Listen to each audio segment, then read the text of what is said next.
But it was on 3 people. Yeah. Yeah, it was, you know, they were in position.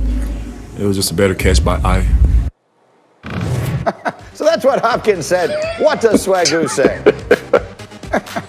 Hey, I need the camera to pan into me, and I need everybody to recognize that I'm the guy that negotiated my own contract. I'm the guy that decided to come to Arizona and put Kyler Murray in the MVP conversation. I'm that guy. I'm the guy that Bill O'Brien thought he would be better without. That's me. I'm that person. I'm the one that caught that touchdown. That's what D-Hop is saying, G. Nobody should ever get rid of me. I'm that dude, man. That's exactly right. And I love it's me, myself, and in his case, it's most definitely I. All right, the next one is a story that didn't get a lot of attention, Marcus, but this is a good one. So when the Vegas Raiders went into Kansas City and beat the Chiefs, the only game Kansas City has lost this year, it turns out the Raiders took a victory lap around Arrowhead Stadium. After they won the game, they actually drove the buses around the stadium after that win. Here are both coaches talking about it yesterday. Well, they listen, they won the game, so they can do anything they want to do.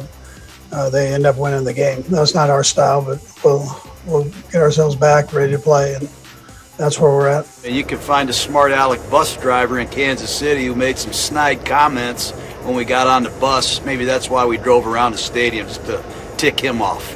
You know, this is ridiculous. Next question. Marcus, that's what they said. What does Swagoo say? You know what? We came in here. This is what John Gruden is saying to the reporter. We came in here. We won the damn game. And we wanted to leave peacefully. We wanted to leave with our win and just get back to Vegas.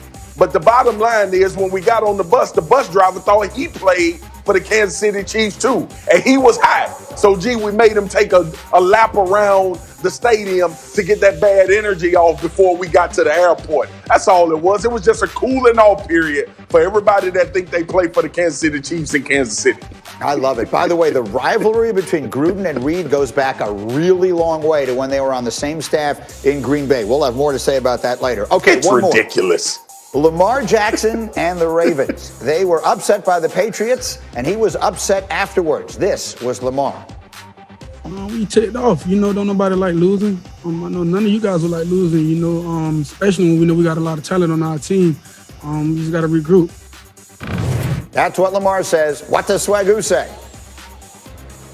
Gee, I had to go back to a Chappelle skit when he said, when keeping it real goes wrong.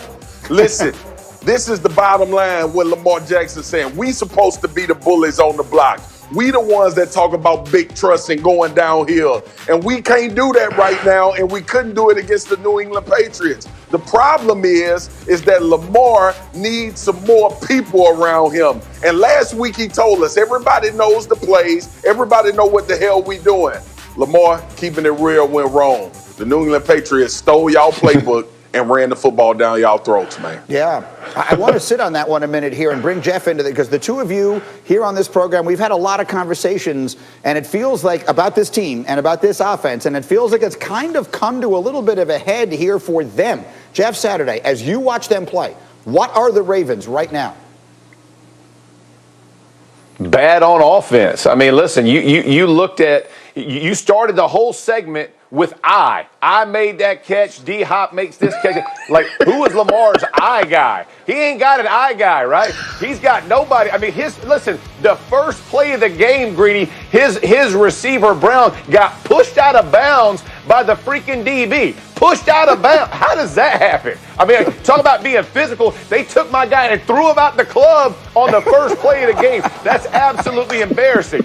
He can't play any better. 24-34. He's rushing the ball for 55 yards. I mean, his best receiver is Andrews. I mean, Snead is your number one. Like, I need an I guy. That's what Lamar really wants to say. I need an I guy. I'm finally with Swagoo, man. I need an I guy because I hurt for Lamar right now.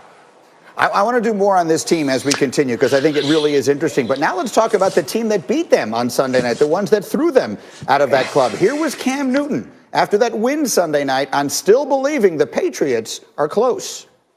I'm not going to sit up here and say I'm a prophet. I'm not going to sit up here and say I told you so. I'm not going to sit up here and rant and rave. But I've always believed and still do believe that we were close, and I do believe that, it only takes one. The coach said it best. We are a good enough team to be better than what our record kind of displays. And, we're just finding that out. All right, so he has been saying that and a lot of other things. Greg McElroy, as you hear him talking and you watch him playing, what do you think? Well, there's a forward stance right now that is really appropriate as it pertains to the Patriots and more specifically Cam Newton. Talk less, smile more. That's Hamilton, of course. And if you really look at the Patriots, you would think, based on how they're talking the last couple weeks, that they're in the driver's seat in the NFC East. They're not. They're 4-5. They're several games back from the Buffalo Bills and even the Miami Dolphins. They're 5 games back of the Pittsburgh Steelers. And we are just a few weeks removed from arguably the worst performance of Cam Newton's career. I mean, we are talking about a Patriots team that needed to erase a 10-point fourth quarter deficit to the 0-8 New York Jets. Yeah, was Sunday's game against the Ravens a good game, a good win? Yes, absolutely. Quit talking. Until you get to the point in which you guys are quite literally dominating the conversation, then you can talk. Your passing offense is atrocious. You're 29th in all of the NFL right now in regards to passing yards per game. Guess who's 30 points better than you throwing the football right now? The Chicago Bears. Let that sink in. Talk less, smile more, and talk to me in a couple weeks when you guys are actually in contention of achieving something. Wow, that was something of a jolt there to be behind the Bears after watching them last night. Marcus, what do you think? Are the Patriots, for all the talking, whether they say anything or they don't, are the Patriots able to make a playoff push in the second half? Hell no. G, let's be honest. Look, they beat the Ravens, and everybody's excited, but we know what's wrong with this team. And we can go back through the records and talk about how they lost to Seattle. Well, we finding out Seattle can't guard no damn body in the NFL. So you're supposed to score on them. To Greg's point, last week you had to have a miracle. You had to have an epic comeback to beat the New York Jets. G, you know all about that. I'm not even going to keep elaborating on that. So when you look at the New England Patriots, yes, it was a good deal for them to get back to a winning way and to beat the Baltimore Ravens, who everybody perceives as one of the top teams in the league. I don't want to downplay or down talk that at all. But nothing about that game told us the New England Patriots turned a corner or they were becoming some powerhouse team in the AFC that was going to make a playoff push and win a Super Bowl. Like that is not a part of their future. And let's just be honest, that's the way it's going to go the rest of the way.